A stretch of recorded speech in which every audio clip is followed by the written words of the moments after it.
بسم اللہ الرحمن الرحیم۔ اللہ رب العالمین ایسے بندے کو جو اپنے گناہ پر نادم ہوتا ہے، اپنے گناہ کو فوراً چھوڑ دیتا ہے، آئندہ نہ کرنے کا ارادہ کرتا ہے اور توبہ اس وقت کرتا ہے کہ جب نرخرا یعنی جان کنی کا عالم نہیں شروع ہوا اور توبہ کا دروازہ بند نہیں ہوا، یعنی سورج ابھی مغرب سے نہیں نکلا۔ اور اگر کوئی شخص ایسا کر لیتا ہے تو اس کے لیے بہت بڑی خوشخبری ہے۔ اللہ تعالیٰ قرآن پاک میں فرماتے ہیں، قل يا عبادي الذين أسرفوا على أنفسهم لا تقنطوا من رحمة الله إن الله يغفر الذنوب جميعا إنه هو الغفور الرحيم۔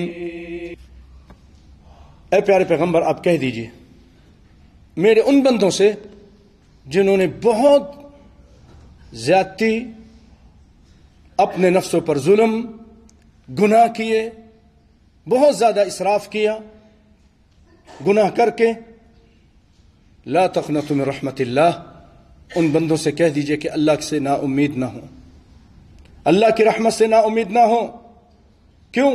ان اللہ یغفر الذنوب جمیعا، کہ رب العالمین سارے گناہوں کو، جمیع گناہ کو، سب کے سب، چھوٹے ہوں کہ بڑے ہوں، صغیرہ ہوں کہ کبیرہ ہوں، سب کو معاف کر دیتا ہے۔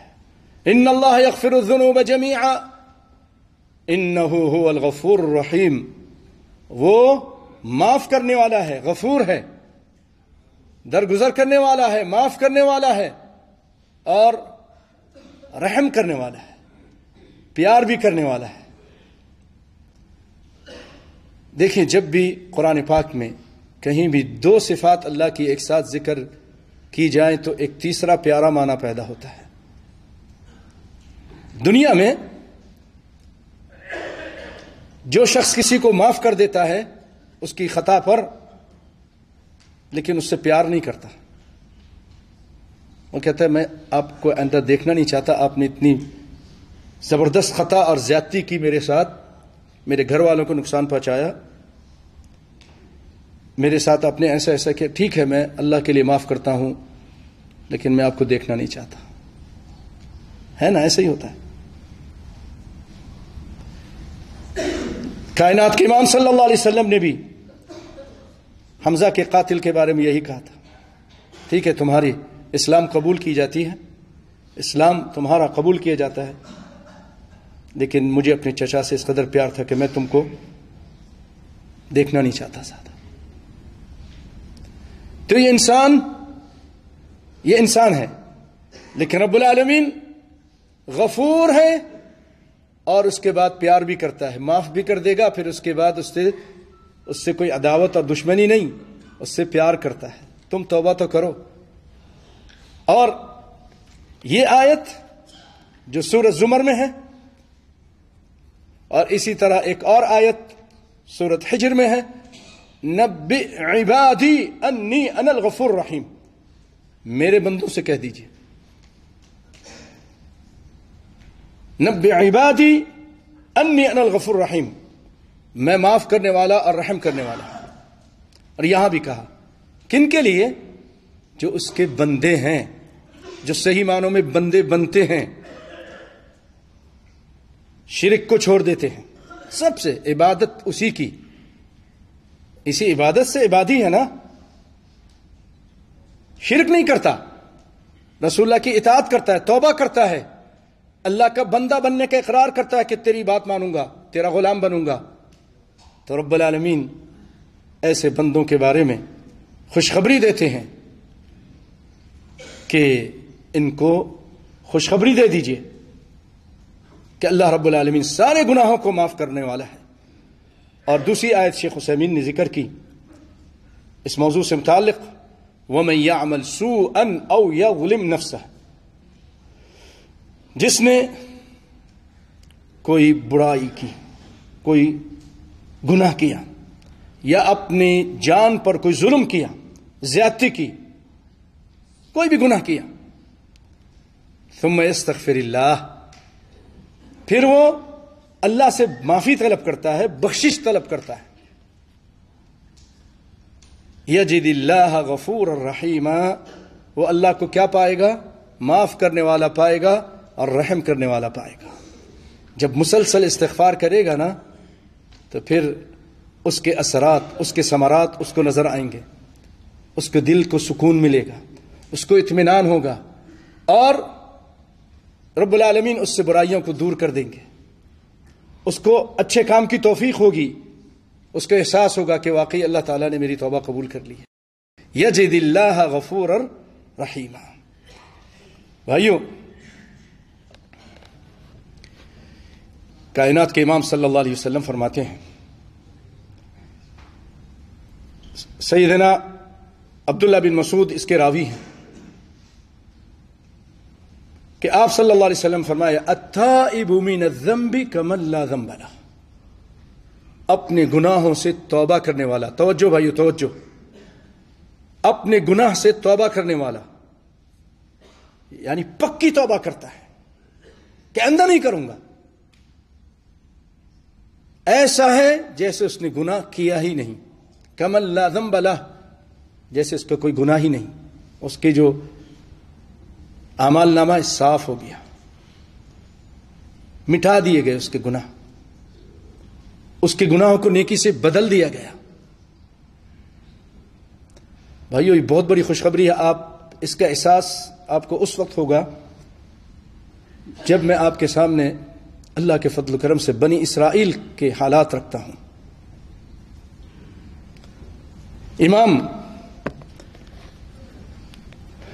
ابن تیمیہ رحمہ اللہ تعالی ذکر کرتے ہیں کہ پچھلے زمانے میں بنی اسرائیل جو گناہ کرتے تھے، جو زیادتیاں کرتے تھے، ان کی توبہ اس وقت تک قبول نہیں ہوتی تھی جب تک ان کو اس کی سزا نہیں مل جاتی تھی۔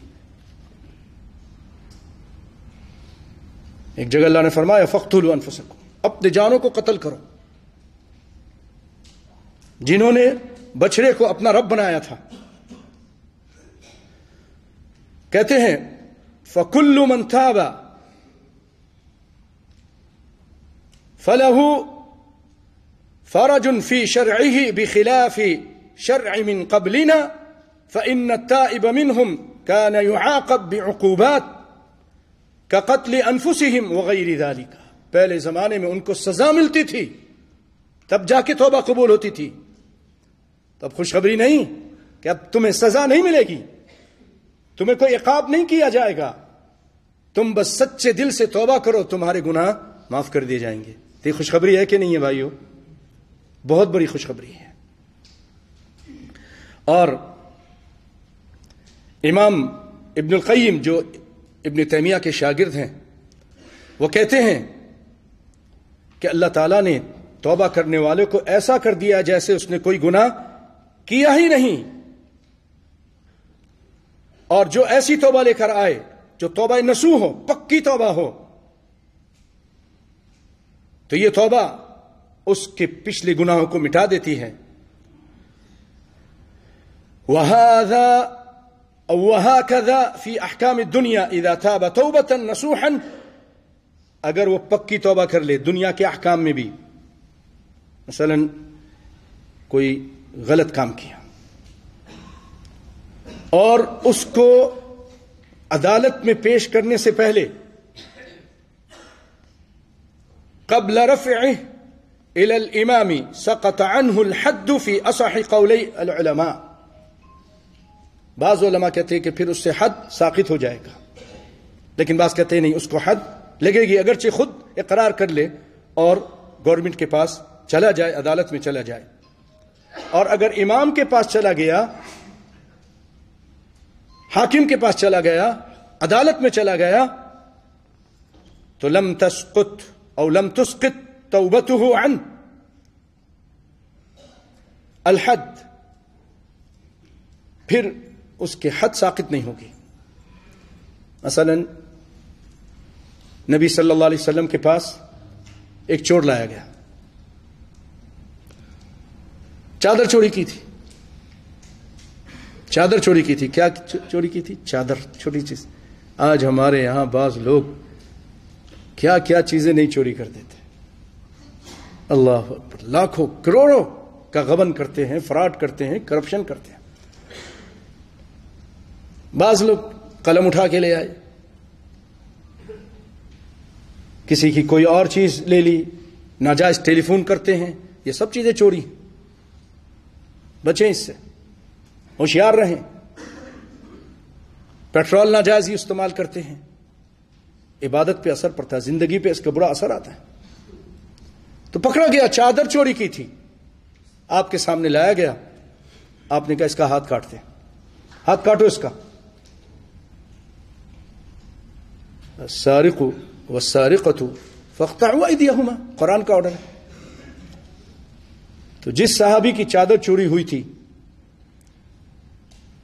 وہ صحابی کہنے لگے اللہ کے رسول، میں اس کو معاف کرتا ہوں، میں اس کو چھوڑتا ہوں، اس کا ہاتھ کاٹا جا رہا ہے ایک چادر کی وجہ سے، میں اس کو چھوڑتا ہوں. آپ نے کہا یہ معاملہ کرنا تھا تو پہلے کر لیتے. اب گورنمنٹ کے پاس عدالت میں پہنچ چکے ہو تو حد تو نافذ ہوگا،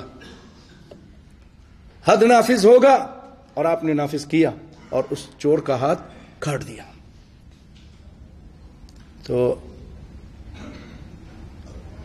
عدالت میں آنے سے پہلے پہلے اگر کوئی شخص توبہ کر لے تو بعض علماء کے نزدیک، ابن قیم رحمۃ اللہ علیہ فرماتے ہیں، اس سے حد ساقط ہو جائے گی. لیکن بعض کہتے کہ نہیں، حد ساقط نہیں ہوگی، اس کو حد تو لگے گی. اور اس کی توبہ اللہ کی یہاں ہے کہ سچے دل سے توبہ کرے تو آخرت میں اس کی نجات ہو سکتی ہے.